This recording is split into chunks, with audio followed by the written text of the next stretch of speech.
Hello everyone, नमस्कार। मैं हूं डॉक्टर दीक्षा शर्मा और मैं अभी फ़िलहाल पोस्ट ग्रेजुएशन कर रही हूं इन द डिपार्टमेंट ऑफ काया चिकित्सा फ्रॉम आयुर्वेदिक एंड यूनानी तिबिया कॉलेज, करोल बाग, दिल्ली से। मैंने अपना AIA PGET क्वालिफाई किया था 2020 में विद ऑल इंडिया रैंक 116 और मैंने अपनी कोचिंग ली थी आयुर्श्योर आयुर्वेदिक अकेडमिक, डोरीवालन, करोल बाग, दिल्ली से, from doctor Sanghamitra Das ma'am. जैसा कि हम सब जानते हैं कि AIA PGET जो 18 सितंबर को होने वाला है, बहुत सारे स्टूडेंट उसी को लेकर बहुत फियरफुल स्टेट में हैं। बट गाइस, मैं आपको पर्सनली अपना एक्सपीरियंस शेयर करना चाहती हूँ कि ये टाइम आपको फियरफुल होने का नहीं है। ये टाइम आपका बिल्कुल काम और रिलैक्स होने का है। और सबसे मेन बात है कि आपको इस टाइम पे अपना फोकस करना है कि आपका एग्ज़ाम होने वाला है और आपको उसको कैसे देना है, क्या करना है। मैं अपने कुछ एक पॉइंट्स और एक्सपीरियंस शेयर करना चाहती हूँ सो दैट वो आपको हेल्प कर सकें। इस टाइम पे जब एग्ज़ाम बिल्कुल लेवल पे आ चुका है कि हाँ 18 सितंबर को एग्ज़ाम है, बहुत सारे क्वेश्चंस बच्चों के मन में आते हैं कि हाँ इस टाइम पे कि हमें क्लासेस वही बहुत सारे क्वेश्चंस आते हैं। और उसमें सबसे मेन क्वेश्चन जो आता है, सबसे पहला क्वेश्चन आता है कि हम कोचिंग जा रहे हैं तो क्या हमें क्लासेस कंटिन्यू करना चाहिए, क्योंकि क्लासेस में 2 से 3 घंटे हमारा टाइम जाता है। तो हमें ऐसा लगता है क्या हमें सेल्फ स्टडी करनी चाहिए या कोचिंग करनी चाहिए।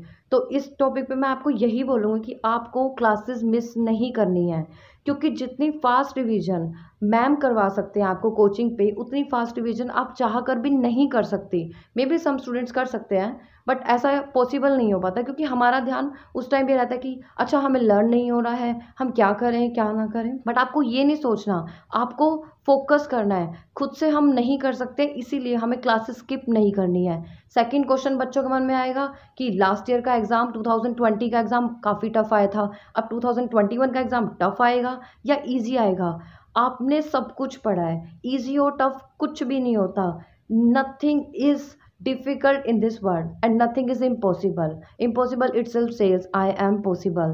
तो आपको ये नहीं सोचना पेपर टफ आएगा इजी आएगा, जैसा भी आएगा वो उस दिन आएगा। अगर आपने सब कुछ पढ़ा है तो वो इजी होगा, और अगर आपने कुछ भी नहीं पढ़ा है तो वो ऑब्वियस सी बात है वो टफ ही होएगा। और दूसरी बात ये कि पेपर एक बच्चे के लिए टफ नहीं होगा, वो सबके लिए टफ होगा। और एक कोई मैटर नहीं करता कि पहले कैसा आया था और आगे कैसा आएगा। आपको फोकस ये करना है कि 18 सितंबर को होने वाला एग्ज़ाम जो होगा वो ही एग्ज़ाम होगा। पहले से और आगे आने वाले से उसका कोई मतलब नहीं है। प्रेजेंट जो पेपर होगा वो ही होगा, और वो टफ इजी नहीं, और वो आपके लिए नहीं, वो सबके लिए ही होगा। तो इसमें कोई इशू नहीं है कि वो इजी है या टफ है। अब आता है हमारे सामने थर्ड क्वेश्चन, जो सबसे मेन रहता है कि लास्ट टाइम पे तैयारी करते हुए हमें सोचते हैं कि हम छोटे सब्जेक्ट्स पढ़ें या बड़े सब्जेक्ट्स पढ़ें।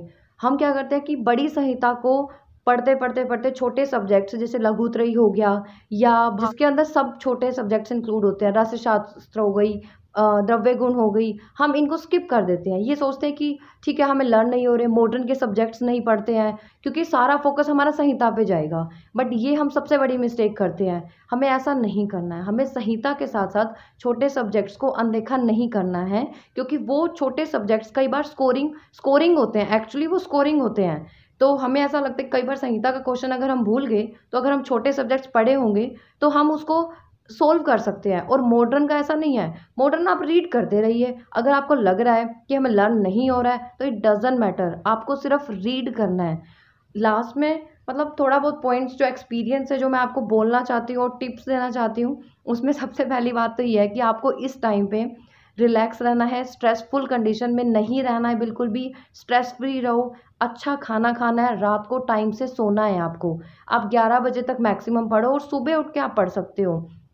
रात को ये नहीं है देर रात तक जग के पढ़ेंगे तो ऐसा कुछ नहीं है, क्योंकि ये मिस्टेक मैंने अपना क्वालिफाई किया था एग्ज़ाम सेकंड अटेम्प्ट में, क्योंकि मैंने सर मैम की बात नहीं मानी थी फर्स्ट अटेम्प्ट में। मुझे खुद को ऐसा लगता था, एक्चुअली ये हर बच्चे को लगता है कि अच्छा अगर ये बोल रहे हैं इसका कोई लॉजिक है कि नहीं है, खाने से क्या फ़र्क पड़ता है, सोने से क्या फ़र्क पड़ता है। बट मैं आपको खुद पर्सनली बोल रही हूँ कि हाँ फ़र्क पड़ता है, क्योंकि जो गलती मैंने फर्स्ट टाइम में करी थी वो सेकंड टाइम में मैंने नहीं करी थी, क्योंकि मैं रात को टाइम से सोती थी, अच्छे से खाना खाती थी। डाइट का, सोने का, सब कुछ, इस सब का इफ़ेक्ट हमारी एग्ज़ाम के ऊपर, एग्ज़ाम वाले डे के ऊपर पड़ता है।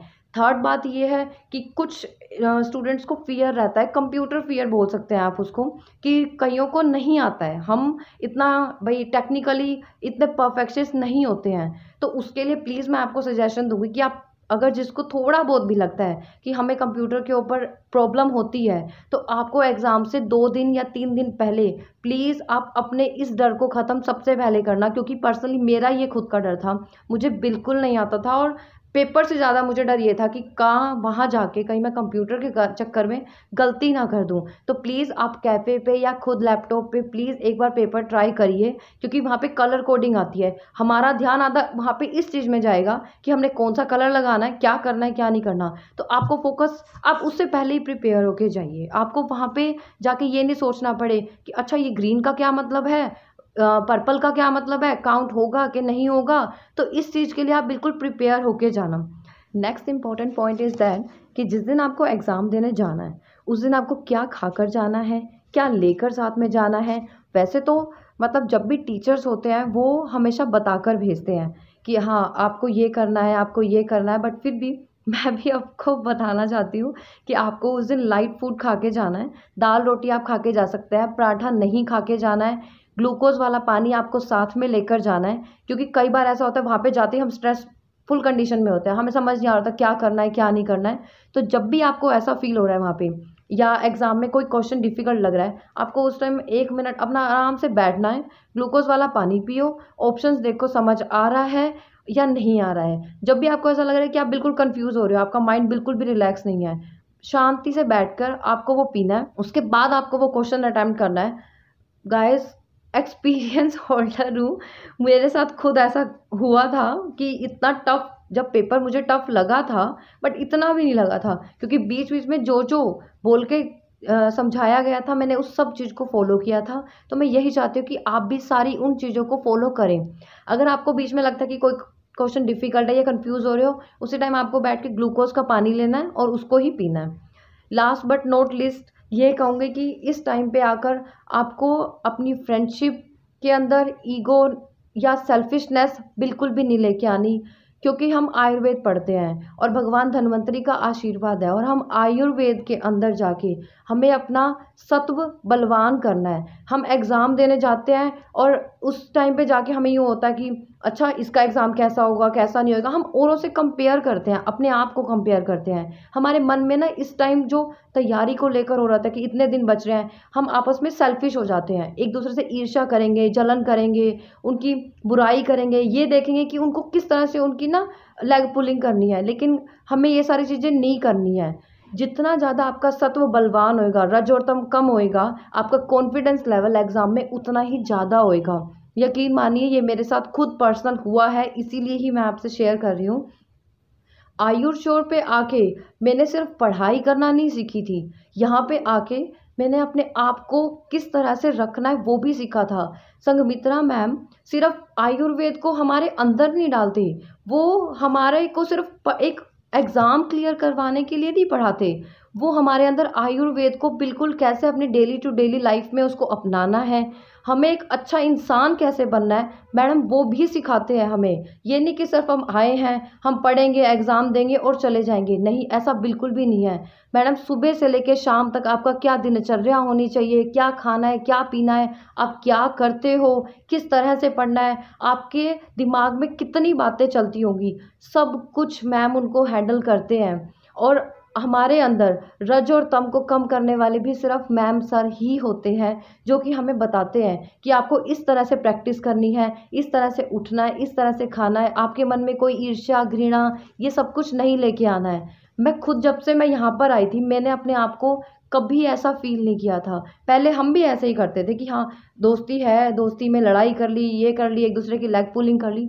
बट जब धीरे धीरे धीरे धीरे जाना, यहाँ पर आके सीखा कि असली पढ़ने का मतलब क्या होता है और एक इंसान कैसे बना जाता है। आपको एक अच्छा इंसान भी साथ में बनना है, सिर्फ पढ़ाई नहीं करनी है। अगर आप एक अच्छे इंसान होएगा, आपका सत्व बलवान होएगा, आपका कॉन्फिडेंस लेवल एक अलग लेवल पे होएगा। जब आप एग्ज़ाम दे रहे होगे ना, आपके मन में खुद होएगा कि आप इतने पॉजिटिव होगे, उस टाइम आपको फील ही नहीं होगा कि आपने आपको कुछ समझ नहीं आ रहा, कुछ नहीं आ रहा। आपको जो भी हो रहा है आपको उस टाइम सिर्फ पढ़ना है, क्वेश्चन देखना है और उसको सोल्व करना है। यकीन मानिए आपको कुछ भी डिफिकल्ट लगेगा ही नहीं, कुछ नहीं सोचना, ना इधर देखना ना उधर देखना, किसी से कोई हेल्प नहीं लेनी, सिर्फ आपको फोकस करना है कि आपका एग्ज़ाम कैसा आया है और उस टाइम बैठ के आपको याद करना है। एक बात और कहूँगी, जब एग्ज़ाम हॉल में हम सबसे पहले जाके बैठते हैं, वहाँ पे कुछ एक टाइम होता है हमारे पास, 15 to 20 मिनट्स 30 मिनट्स हमारे पास होते हैं।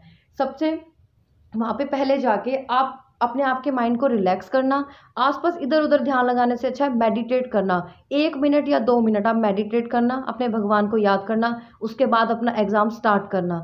देखना ये सब चीज़ें करने से आपको पॉजिटिविटी डेफिनेटली आएगी और आपका एग्ज़ाम बहुत अच्छा होगा।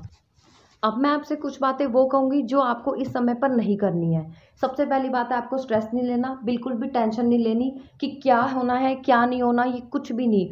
कई बार क्या होता है, इस टाइम पे हमें ये बहुत रहता है कि हम क्वेश्चन सीरीज टेस्ट सीरीज कर रहे होते हैं, हमारे मार्क्स नहीं आते हैं, क्वेश्चन बैक कर रहे होते हैं, हमारे को उसमें मार्क्स नहीं आ पाते हैं या फिर सोल्व नहीं हो रहे हैं। तो आपने उसके ऊपर फोकस नहीं करना, आपको फोकस क्या करना है कि जो सेम क्वेश्चन आप गलत करे थे उसको बार बार गलत नहीं करना, आपको बार बार पढ़ाई करनी है। दूसरा, सबके मन में ये आता है कि हम पढ़ तो रहे हैं लेकिन हमें याद नहीं हो रहा है, तो ये टाइम ये सोचने का नहीं है कि हमें याद हो रहा है या नहीं हो रहा। आप इतने विद्वान हो, आप जो पढ़ रहे हो आपको सब कुछ याद हो रहा है। एग्ज़ाम के टाइम पे सब कुछ याद आता ही आता है। कुछ है कि मन में इस टाइम पे ये चल रहा होता है, आधे बच्चों के दिमाग में कुछ है कि क्या आधा मोर देन 50% अब ये सोच रहे हैं 18 सितंबर को एग्ज़ाम होगा या पोस्टपोन हो जाएगा, क्या होगा क्या नहीं होगा। आपको इस टाइम पे ये नहीं सोचना है कि एग्ज़ाम कब होगा कब नहीं होगा, ये सब फालतू की बातें होती हैं सोचने के लिए। आपको इस टाइम सिर्फ और सिर्फ फोकस पढ़ाई पे करना है, आपने नहीं सोचना है। एग्ज़ाम जब भी होगा हो जाएगा, आप 18 सितंबर के हिसाब से अपनी तैयारी करिए। उसके बाद अगर नहीं एग्ज़ाम हो रहा है तो बढ़िया, फ़ायदा है, आपको एक्स्ट्रा टाइम मिलेगा रिवीजन करने का। तो आपको इधर उधर ध्यान नहीं लगाना है कि कब होगा कब नहीं होगा, इस चीज़ को छोड़ो और सिर्फ फोकस करो अपनी पढ़ाई पे। और लास्ट बात मैं ये कहूँगी कि याद रखना, पेपर हमेशा पास होने के लिए बनता है, फेल होने के लिए नहीं बनता है। और जो पेपर बनाता है वो उसने कितने साल पहले तैयारी की होगी और आप अभी फ्रेश हो, आप तैयारी कर रहे हो, आप उनसे ज़्यादा जानते हो। पेपर कभी भी टफ नहीं बनता है, पेपर बनता ही पास होने के लिए है। तो इस चीज़ का आपको ध्यान रखना है। और एक लास्ट बात और कि जो मेरा एक्सपीरियंस है वो यही है कि तिबिया कॉलेज में एडमिशन लेना मेरा एक ड्रीम कॉलेज था, क्योंकि जब भी हम पढ़ते थे तो एक कॉन्फिडेंस को बूस्ट अप करने के लिए हमेशा मैम बोलते थे कि आपको एक वॉलपेपर लगाना है अपने फ़ोन में। आप पहले ड्रीम सोचो कि आपको किस कॉलेज में जाना है, आपने चाहिए क्या, आपको लाइफ में क्या गेन करना चाहते हो।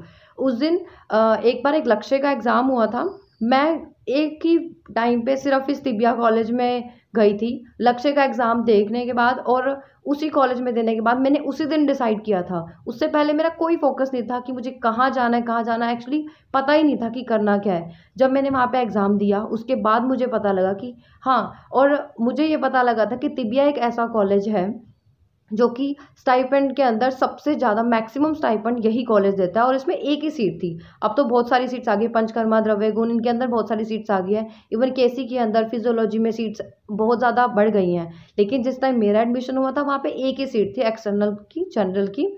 उस दिन मेरे मन में सिर्फ एक ये था कि जब सर ने ये बोला कि आपको वॉलपेपर पे फ़ोटो लगानी है, तो मैंने तिबिया कॉलेज की फ़ोटो लगाई। उसी दिन डिसाइड कर लिया था कि मुझे इस कॉलेज में एडमिशन लेना है और मैं ऐसा पढ़ूंगी कि इसी एक सीट पे अपना एडमिशन लूँगी।